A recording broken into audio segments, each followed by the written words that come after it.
Welcome to the Gamescape, everybody. My name is Jeric, and today we are back in our Know Your Enemy series. This is the 5th installment of that series, and today we're going to be looking at the Chirons.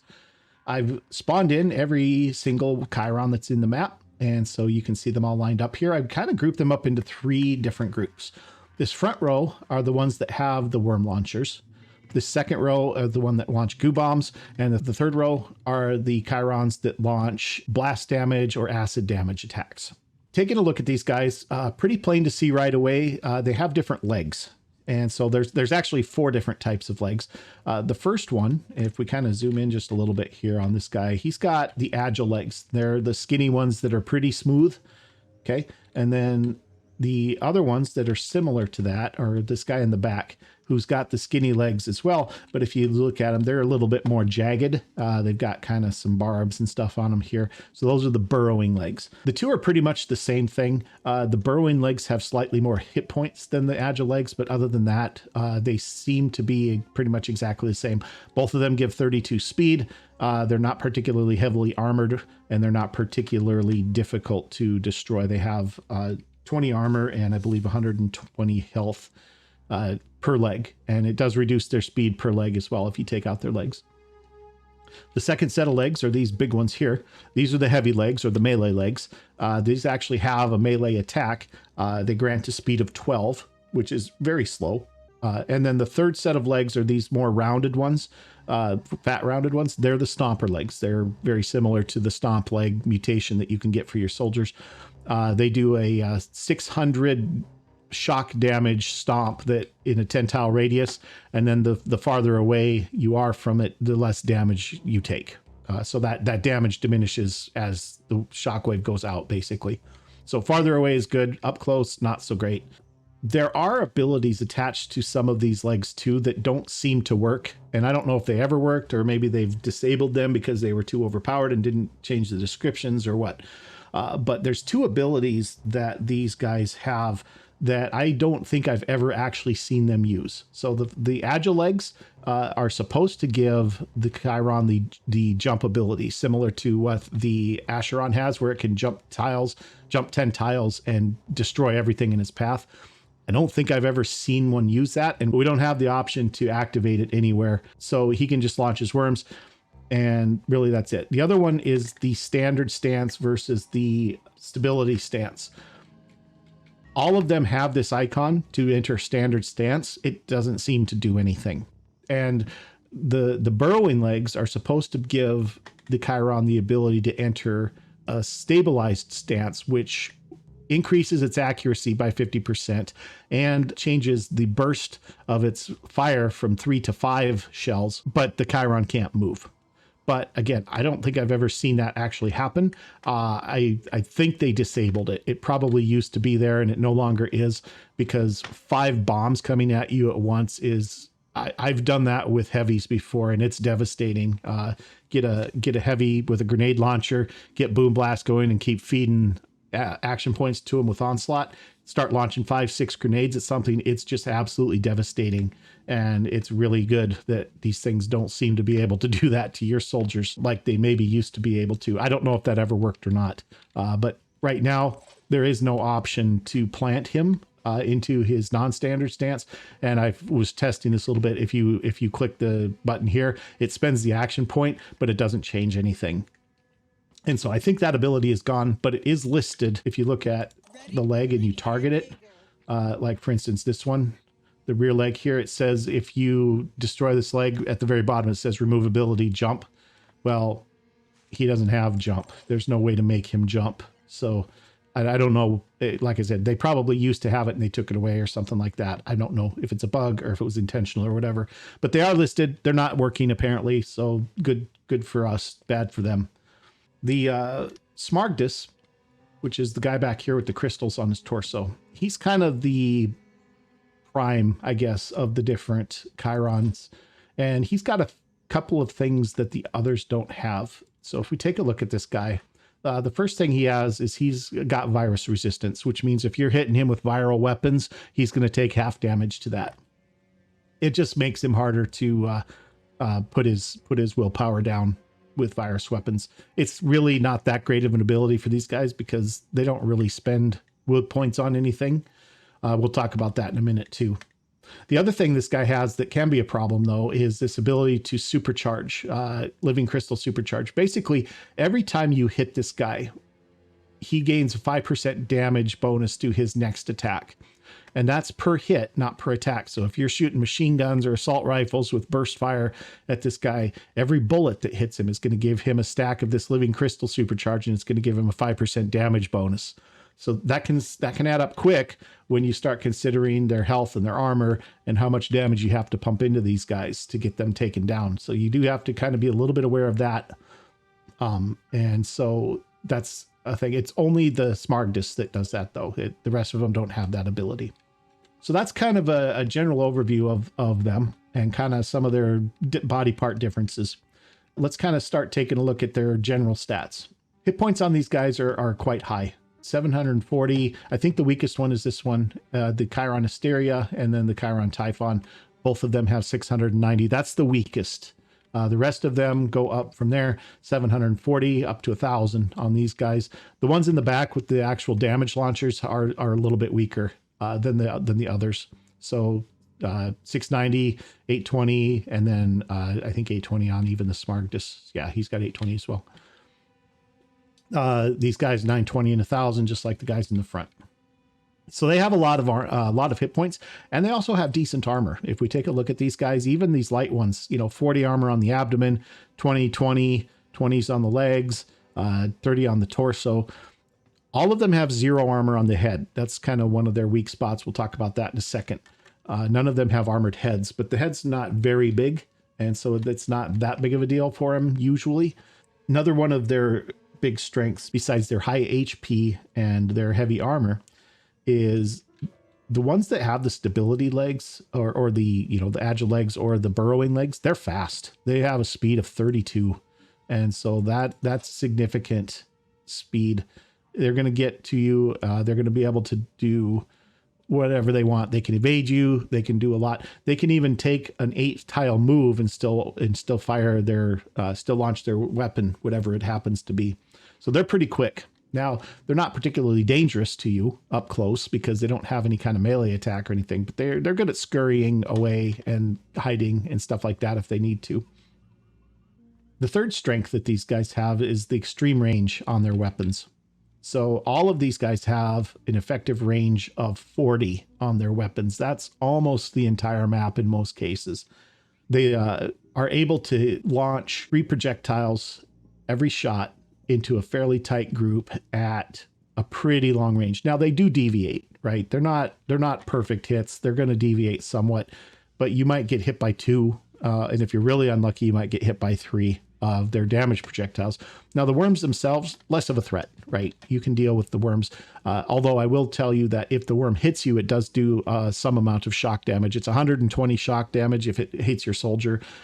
If your soldier's healthy, that's not going to be a problem. But if they're already hurt, you might get dazed by that. Now, whether your soldier's going to get hit or not is pretty iffy.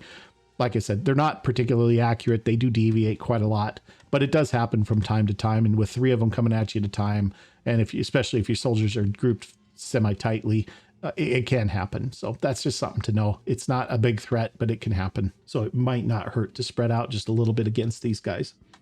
The mortars, so this guy, and the Smaragdus, their weapons do 50 blast damage. We can take a look real quick at it, in fact. Their weapons do 50 blast damage. They have a shred of 3. So every body part they hit is going to lose 3 armor. Burst of 3 fire, like we've already talked about, range is 40. Blast radius is 3.5 tiles. That's respectable. That's a 7-tile total diameter area. It's a good size circle that's going to take that damage. So your odds of getting hit by more than one of these are decent. And so you're probably going to want to, like I said, probably going to want to spread your guys out. And honestly, I would really recommend blast vests if you're starting to see these guys for your soldiers, because getting hit by one of these, not that big of a deal. Getting hit by 3, that's a much bigger deal. Now you're starting to look at having disabled limbs, and you don't want that. So I do recommend blast vests if you are going to be going up against these guys. The acid torso is similar. It's not as damaging, though. I don't think it does 10 acid damage. It has a burst of 3, just like the others. Effective range 40, like the others. Also has a 3.5 tile radius. So it's going to spread this acid over a big circle too. And acid, just like the grenade damage, is going to stick to every body part that it actually hits. So you're going to take more than 10 acid damage. You're going to probably take 30 to 50, depending on how many of your body parts on your soldier get hit. So that can be, again, getting hit by one of these isn't that big of a deal. Getting hit by 3 is a bigger deal. And so that's something you want to be very careful about as well. These guys are fairly dangerous until they run out of ammunition, the ones that actually do damage. And then these guys are the same. This has the border as well. The goo launchers are less dangerous. They don't do poison damage, and they do goo in a 2.5 tile radius. 1 goo, burst of 3, effective range is 40, blast radius 2.5. The reason why these aren't as dangerous as the Chirons shooting goo at you is because the Chiron is also summoning reinforcements to run into you and kill you. Whereas the Chiron, all he has is who's on the map already. He can't summon more help to overwhelm your soldiers while they're gooed down. Now, being stuck down for the amount of time that you are is still a problem. It can still cause issues, but it's less dangerous maybe than if an Chiron is doing it, because again, you just don't have that constant overwhelming wave coming at you of reinforcements. Just whatever's on the map is what's coming, and usually that's not as bad to deal with. That's the goo. The worms, again, they do 120 shock damage if they hit you, like I already said. The worms aren't that dangerous. They can pile up, and if you're not killing them, they can become a problem. But the problem with the worms is they're very slow. They're speed 6. They're very weak. They have 50 hit points, which means even a handgun, even like an independent handgun, can kill one on a direct hit, unless you have something that's reducing your total damage, like cautious, for instance, that gives you a bonus to accuracy but a reduction in damage. So they're very easy to kill. They're even really easy to stun if you're looking to capture. 1 hit from a Hera will stun a worm with 7 stun damage versus its 5 endurance. So it'll take it out of the picture for at least 2 turns, really more like 4, while it's wearing that stun off.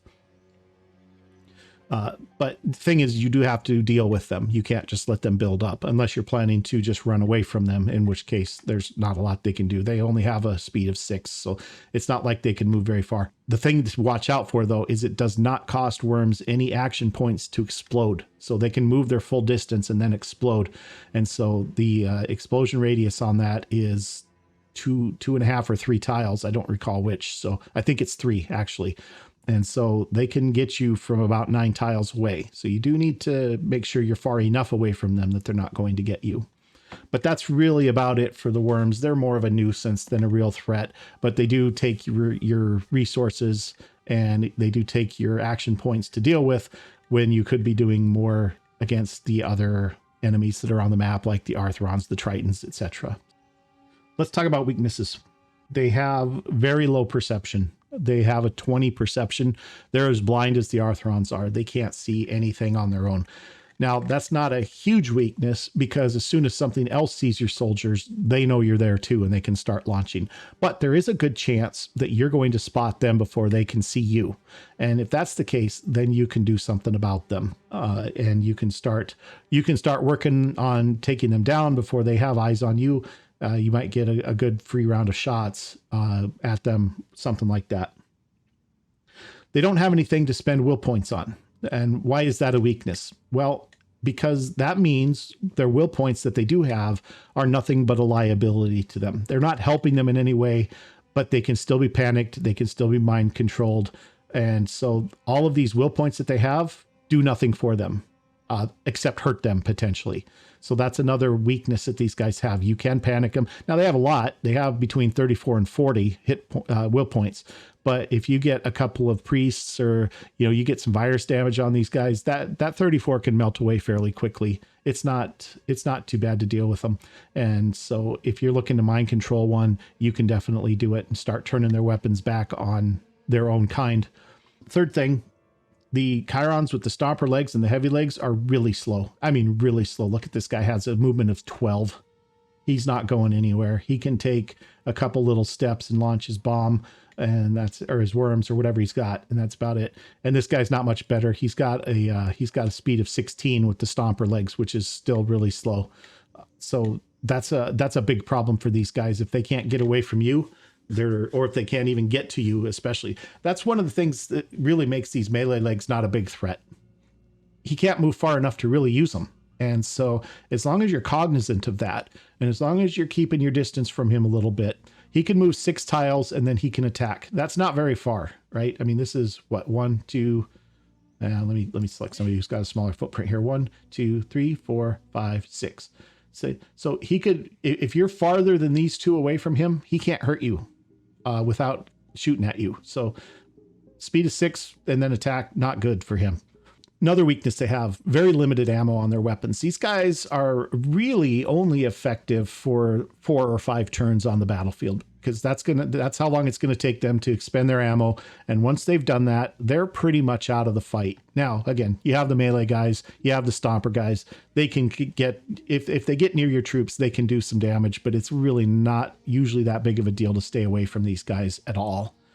One of the things you do want to be careful of, though, with that is the range on the stomp attack is actually pretty decent. It's got a 10 tile radius, and its damage starts at 600 shock damage adjacent, and then it gets less and less as it goes out. I don't know exactly how much less I don't know how it diminishes as it goes out. If it diminishes to 0 at 10 tiles or maybe 6 or something, maybe it loses 10% per tile. I don't really know. But once you're farther away from it, it does a lot less damage. But even if it's that, if you're even 6 or 7 tiles away, it's still going to be doing a decent amount of damage, and you might get your soldiers dazed. And if that happens, you get a bunch of soldiers dazed, then it can move in closer and it can continue doing it. And that might actually lead to a cascading problem where it's kind of keeping your guys locked down while other enemies are coming in and starting to hit you and stuff like that. So you do want to be a little bit careful not to get too close to these stomper leg guys, because they can hurt you. Tips and tricks. How do we deal with these guys? What are good ways to deal with these guys? Number 1, and my most highly recommended thing, anything that reduces their action points is bad for these guys. Everything they've got, all of their attacks are either 2 or 3 action points to execute. So War Cry is these guys' worst nightmare. If you can get a heavy in near these guys and you can War Cry, you're going to lock them down. Now again, Stomper Leg, be careful. He's got the same stomp range as your War Cry range. So you do want to maybe War Cry him from as far away as you can do it. Make sure you're 10 tiles away so that he doesn't daze you in return, because it is only 2 action points to do that stomp attack. So even if you War Cry him, he can stand still and do it. So if you're going to War Cry a stomper leg guy, just be 10 tiles away from him or 9 tiles away so you don't get dazed in return. Other than that, with the melee guys, as long as you're not adjacent to him, he can't do anything to you, because he's going to have 2 action points, which means he can't move and attack at the same time. So he's going to be shut down. None of them can launch their attacks, because that's all 3 action points. So War Cry and Paralysis are really the biggest strengths that you have against these guys. Next thing on the list, none of them have armor on their heads. Now, their heads are fairly small targets, but it's a lot of hit points to chew through. And if you want to do it without the armor, then the torso isn't usually terrible, and the head has no armor. So if you start shooting into that area, and if we take a look at this with the sniper rifle, they're kind of the same as the Chirons in that their heads are pretty small. We're about 5 or 6 tiles away here, and the head is just a little bit bigger than our circle on our sniper rifle. So you start getting in here with a less accurate weapon, you're going to have a harder time hitting the head. But even then, you hit the torso.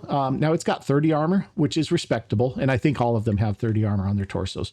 That's respectable. But when you start chewing that down, you're going to get a few hits on the head anyway. And so that's probably your best bet on places to hit them. The legs also fairly weak, especially the agile legs and the burrower legs. So these guys have 120 health and 20 armor on their legs. So it's fairly easy to disable legs. Decent way to do some good damage. The abdomen, generally speaking, isn't as good. That's where their heaviest armor is going to be. And so sometimes that's your only target, though, because that's sticking so far up in the air. If you start getting like boxes and crates and barrels and stuff like that in the way here, you might not have shots at legs, torso, head, etc. in that case, then this thing sticking up above, that's your only shot. You take what you can get, right? But it's not your best bet usually. The Smaragdus, we already talked about its ability to gain damage per hit. So one of the kind of funny things I guess you can do if you have a priest or some other way to mind control is get this guy mind controlled and then start shooting him in his heavily armored abdomen and get those living crystal stacks built up on him, and then use his blast damage against the enemy. Now that's a lot to do, but if you do that, and it does work with friendly fire as well, but you can get his damage pumped up, quite a bit, especially if you've got like a Deceptor machine gun or, you've got a regular machine gun. Now you're going to be shredding some of that armor as you go, but he's got 60 armor on his abdomen. This guy's got a ton of armor on his abdomen. Look at this. So you got a while to go before you're going to get through all that armor.